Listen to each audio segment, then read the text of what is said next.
Evening all, thank you for coming. David Marcus, a well-known figure in Ireland's literary history, once found himself trapped in a train compartment in the company of a ranting pro-IRA anti-Semitic witch. In his terrific book called Autobiography, spelled O-U-G-H-T, one of the cleverest names of an autobiography ever written, Marcus writes how he wondered, when this happened to him, how she would respond if she knew that he was one of her hated Jews. He wondered how she would respond if she knew that his grandfather escaped Russian anti-Semitism only to be driven out of Limerick by Irish anti-Semitism in 1904.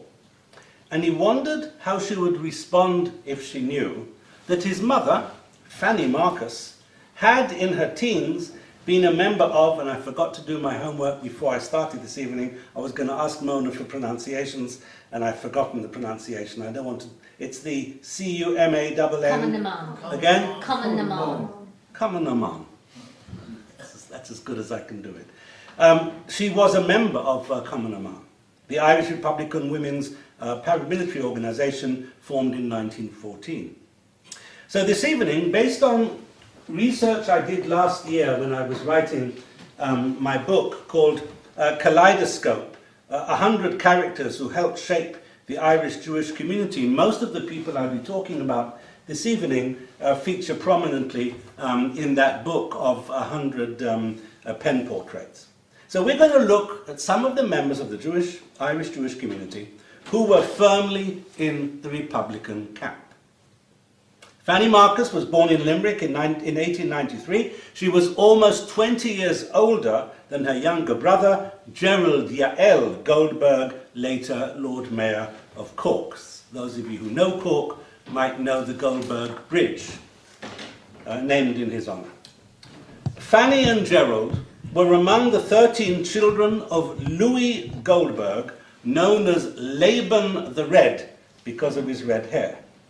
And Fanny and her siblings grew up with Charles Stewart Parnell and Michael Davitt as staple daily conversation items round the dinner table. Small wonder that during the political upheavals during and after the Easter Rising of 1916, Fanny and her sister Molly became active members of Cumann.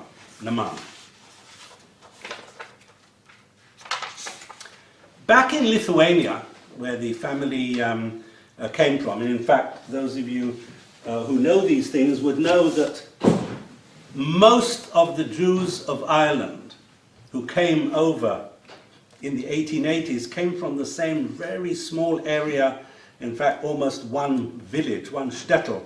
And so the Goldbergs came from the same part of the world, and they had hung patriotic photographs of the Russian royal family on the walls of their home. Why? To put the Cossacks off the trail when they wanted to attack the family home. So in Cork, Louis emulated what his family had done in Lithuania, and he had photographs on the walls of the wedding of Prince Edward and Princess Alexandra, prominently displayed in Cork. And every time the Black and Tans raided the house, the photograph persuaded them that the Goldberg home could not possibly harbour Republican fugitives. Another Jewish woman who aligned herself squarely with Ireland's struggle for independence was the painter Estella Solomons that Edwin just mentioned. She was the sister of Bethel Solomons, the master of the Rotunda Hospital. Estella was born in 1882 into a very cultured Jewish family, and her father, Morris, immortalized in Ulysses. Some of you may remember that his name is actually mentioned. Someone is walking down the street and sees the shop front where Mr. Solomons, who was an optometrist, if I'm not mistaken. So the father, Morris, was a staunch British imperialist. Estella entered the Dublin Metropolitan School of Art, later studied in London, and she grew up in an era of great social and political change in Ireland. She became an integral part of the cultural revival, the literary revival, and the political revival sweeping the country. She was the first woman in Ireland to set up an etching press in her studio in Great Brunswick Street, now Pearse Street.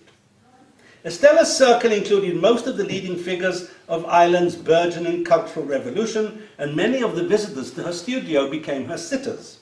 Over the years, she did portraits of rebels, republicans, artists, literary figures, including Arthur Griffiths, James Connolly, Jack B. Yeats, Count Plunkett, and others.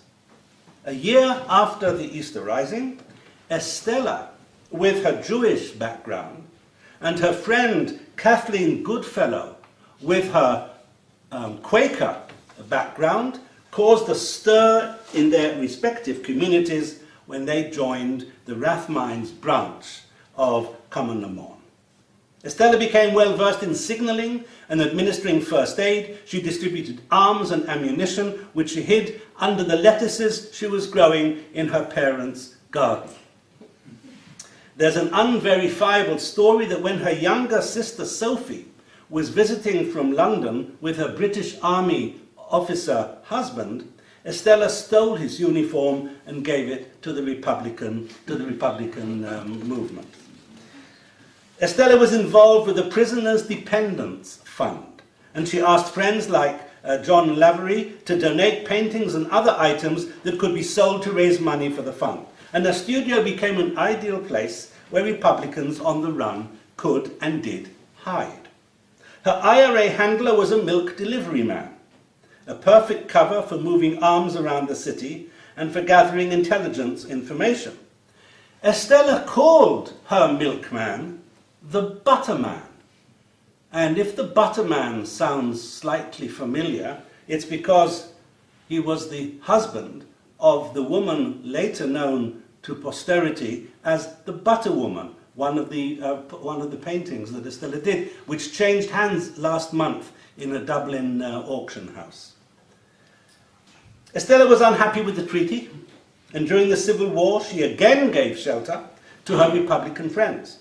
However, some of her former friends, who were now on the pro-treaty side, knew that she provided a safe house, so carrying firearms had now become an offence punishable by execution, and Free State troopers frequently raided her studio. They knew what they were looking for. So in 1923, a somewhat disillusioned Estella announced that she would concentrate on her painting. Earlier, we mentioned Fanny Goldberg, later Fanny Marcus, had a younger brother, Gerald Goldberg, father, of course, of David Goldberg, who cannot be with us this evening, but a centre very eminent representative. Gerald was the Cork-born solicitor, politician, and writer. He retained vivid childhood memories of the War of Independence and Civil War period, including the burning of central Cork by Crown forces, during which his family had to leave their home temporarily. In secondary school, Gerald got into trouble after he applied to be excused from Armistice Day on the grounds that the British had murdered Thomas McCurtain and Terence McSwiney. McCurtain was a founding member of the Irish Volunteers, and in April 1916, at the outset of the Rising, he commanded a force of up to 1,000 men who assembled at various locations around County Cork. He was elected in the January 1920 council elections as a Sinn Féin councillor in Cork and was chosen by his fellow councillors to be the Lord Mayor. But 2 months later, on his 36th birthday, he was shot dead in front of his wife and son by members of the RIC, the Royal Irish Constabulary. The coroner's inquest passed a verdict of willful murder against British Prime Minister Lloyd George and against certain members of the RIC. Michael Collins later arranged for RIC District Inspector Oswald Swansea, who had ordered the attack, to be fatally shot with McCurtain's revolver. McCurtain's successor to the position of Lord Mayor, Terence Joseph McSwiney, was an Irish playwright, author and politician. He was arrested by the British on charges of sedition and imprisoned in Brixton Jail, where he died in October 1920 after a hunger strike lasting 74 days.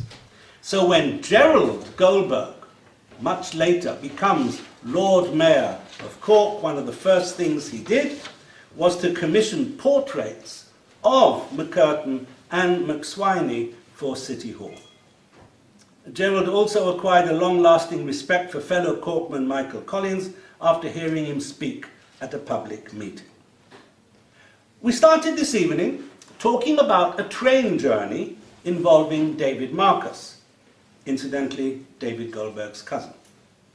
Here is a story of another train journey, this time involving another member of the Jewish community. It's 1921, and a group of black and tans could hardly believe their luck. Bold as brass, in broad daylight, on a train travelling to Greystones, was the most wanted man in Ireland, Eamonn De Valera. They pounced on him, arrested him, and dragged him off for interrogation, only to discover that it wasn't De Valera they had arrested. The leader of Ireland's fight for independence would hardly have taken the risk of travelling so openly. No, the victim of mistaken identity, to whom apologies were reluctantly offered, was Jacob Elian. Elian may not have been De Valera, but he was sufficiently sympathetic to the Irish Republican cause that together with businessman and writer Joseph Edelstein, he founded the Judeo-Irish Home Rule Association on the 10th of September 1908. The inaugural meeting in the Mansion House attracted around 60 Jews, and the association had about 24 core members.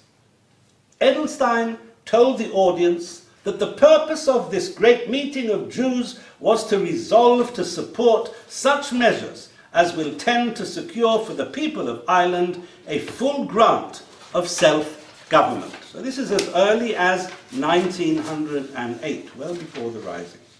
At the meeting, the names of Daniel O'Connell and Michael Davitt were recalled as great friends of the Jewish people.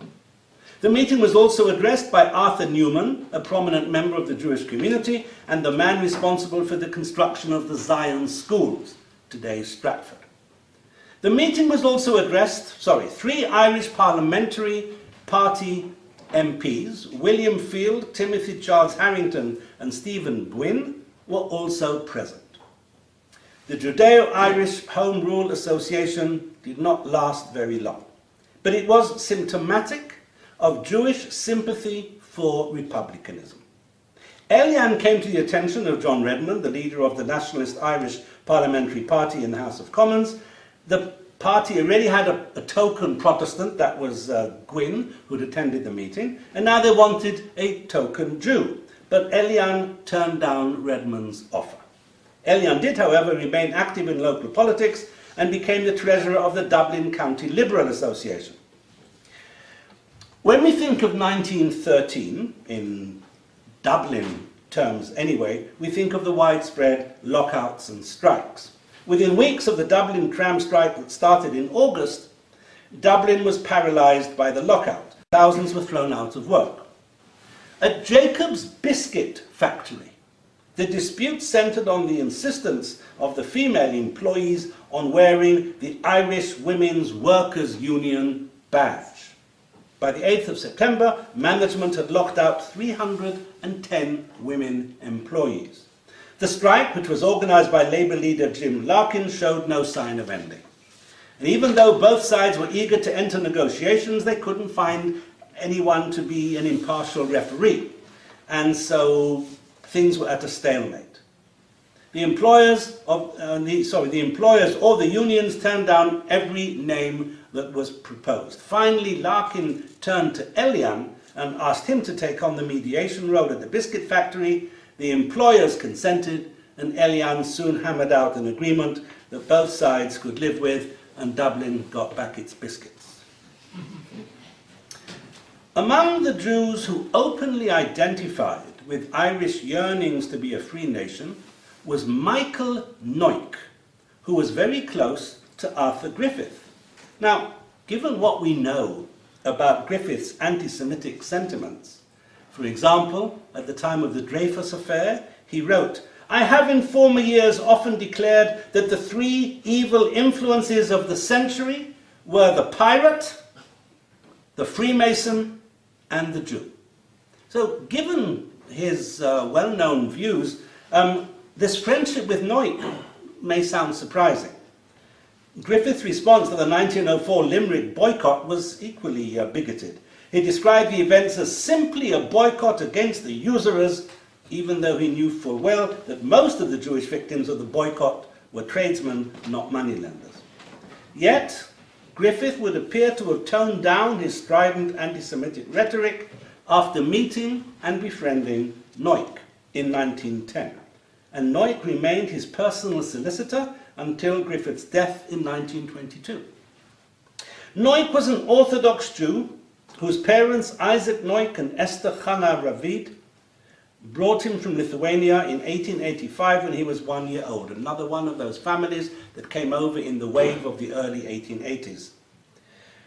He entered Trinity College as a Sizar in, I hope I pronounced that right, good, in Hebrew, graduated in 1907 and became a solicitor.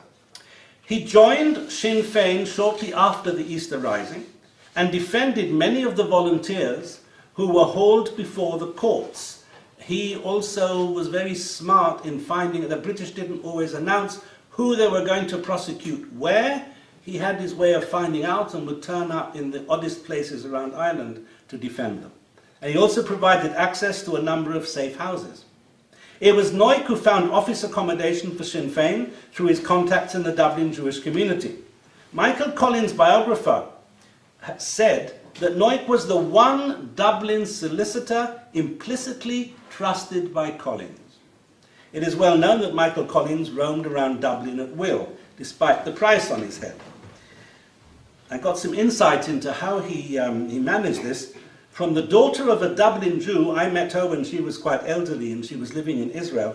And she told me that one Friday night in about 1920, her father was part of a group of black-clad Jews on their way home from synagogue on Friday night. They came across a British roadblock and the British soldiers sort of waved them through. As they turned the corner, the tallest man in the group of Jews removed his coat and hat, and with a cheery "thank you lads," Michael Collins continued his way through the streets of Dublin. I heard this firsthand from the little girl who remembered that. Noik was at the quayside when De Valera and other nationalists returned home from British jails, and he worked for De Valera's election campaign in the 1917 Clare East by-election. In the 1918 general election, Noik was the election agent for Constance Markovich and Sean T. O'Kelly, when both were in prison and both were overwhelmingly returned. Noik had a long record of defending Republican prisoners. He defended common Norman women hiding guns in their homes, IRA men arrested for conducting illegal marching drills, and 6 men accused of murder on Bloody Sunday in November 1920 when 11 British intelligence officers were murdered. If I'm not mistaken, that was immortalized in the movie Michael Collins, if I'm right. The trials were held in the council chamber of Dublin City Hall. Noik spent considerable energy tracking down the secret locations where the British were holding the suspects without trial, and one of his clients was Sean McOwen. Is that how you pronounce it? Good. Sorry, I didn't do my pronunciation homework. Who led a very effective IRA flying column during the War of Independence. And when he was captured in Mullingar in March 1921, Noik defended him in an open and shut murder trial. Now, McOwen was clearly guilty and was duly sentenced to death. Michael Collins was desperate to save his life and came up with several plans to spring him from prison. One plan involved Noik, who agreed to smuggle a revolver into McOwen's cell. In the end, Collins made McOwen's release a condition for entering into negotiations with Britain, and in an exquisite irony, McOwen went on to become Irish Minister of Justice and Minister of Defence. Noik became a high-level official with the first Dáil's Department of Finance, headed by Michael Collins.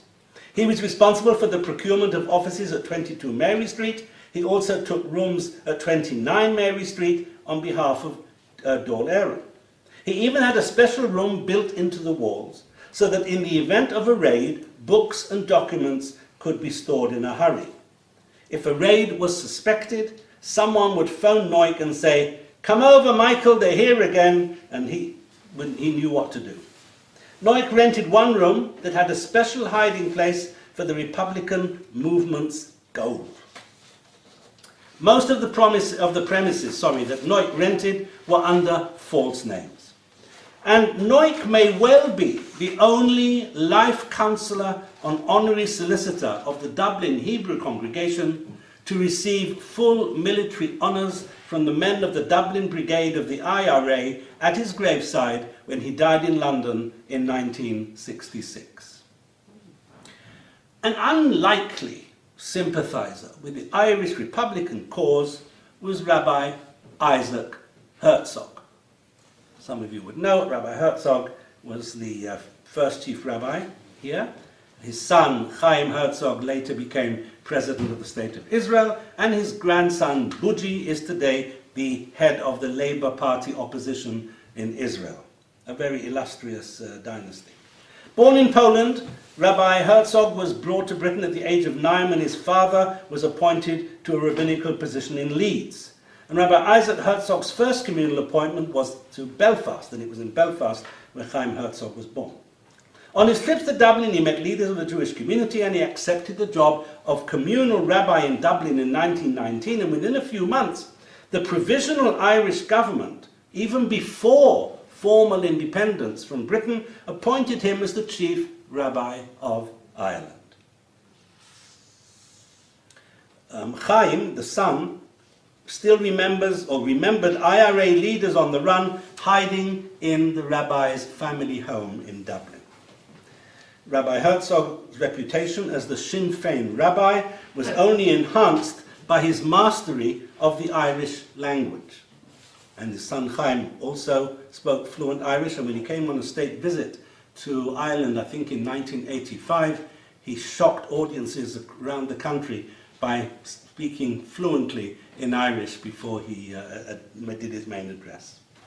Rabbi Herzog established a close working and personal relationship with De Valera, who sent Rabbi Herzog an advance copy of the new Irish Constitution. Some of you will know that it mentions the Jewish community explicitly, an unusual thing for any constitution anywhere in the world, which explicitly guaranteed religious freedom and equal rights for Jews and other religious minorities.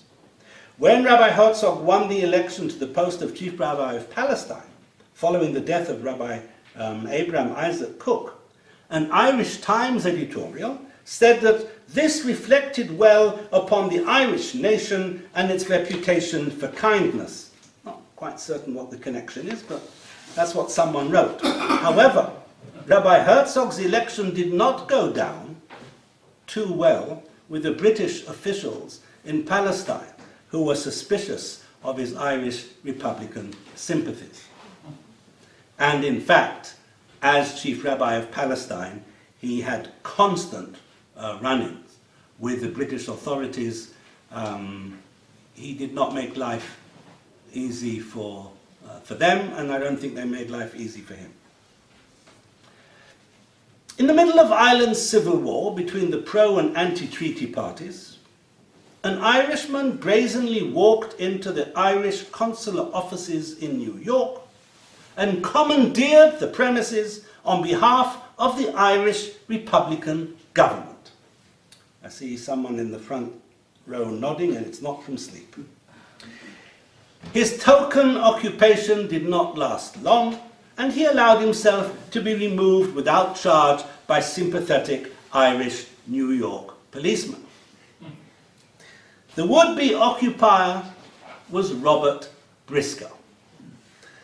After Leopold Bloom, by far the most famous Irish Jew ever. Every time I go to the States, and even in Canada where I was recently, everyone knows his name. I don't say his name and they say, "Oh, I've heard of him." They all say, "Oh, Ireland, Dublin, Robert Briscoe, Lord Mayor."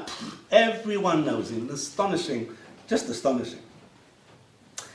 Robert was the son of Lithuanian immigrants, and he was dispatched in 1914 by his father to New York to avoid conscription into the British Army, which is really very interesting because traditionally Jews in Russia did everything they could, including literally shooting themselves in the foot, to avoid conscription into the Tsarist army. And here was a very enlightened Jew in Dublin who sent his son to America so he wouldn't be called up to fight in the British army. On Robert's return to Ireland in 1917, he shared a cabin with Eamonn Martin, Chief of Staff of Fianna Fáil, the revolutionary youth movement started by Countess Markievicz. Martin and Briscoe became firm friends, and Martin was Briscoe's best man when he married Lily Isaacs in 1919. Briscoe joined the IRA, and in 1920, Michael Collins sent his blessed Jew man, that's what he called him, to Germany to be the chief agent for procuring arms. Briscoe knew German from spending summers visiting his aunt in Berlin, and he used his business links with Germany to successfully buy arms for Ireland under the pseudonym Captain Swift. One of Briscoe's tasks in Germany was to recover a £10,000 deposit. £10,000 was a lot of money in those days. Not bad today. The volunteers had spent on a boat that had been misappropriated. Briscoe and two of his mates went to the office of the man who had taken the money and threatened to shoot him if he didn't pay up, and they received the cheque on the spot.